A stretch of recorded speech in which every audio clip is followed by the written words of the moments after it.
alekana properties chiko gendera osalika amagima kago sira abaskari baligerera.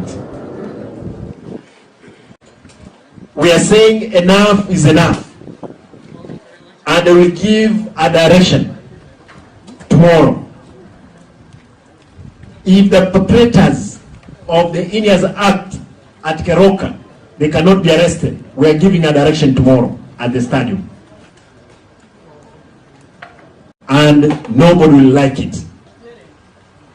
Because if you have been given a responsibility and you are not committed to executing that responsibility, we will help you to do it.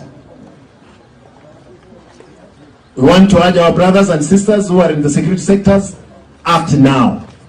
Arrest all the criminals who are involved in crime in Kisii.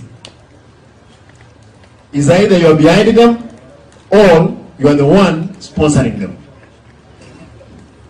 Kwa hivyo wananchi mkae choncho, mimi nitapeana direction kesho ni nini tunafaa kufanya kwa masuala ya security in our county. Teko nyareka na umuntu akabwatu igoro oite to umuntu abantu bepipi ali Kenya arafa baskari naende bakamubwatu bachiete Keroka bakabuna obisiye mu MCA bakakora abantu bakabwatu bakairu police station maragoba bakabwatu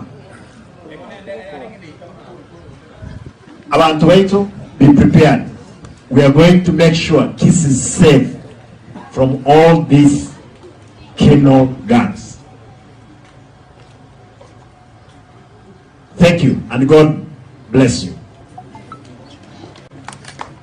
Kwa hivyo hiyo mtu ya mku nipa hapa ama mnataka nikuja hapa? Haya. Mwalile, mwalile mwekule kakibia.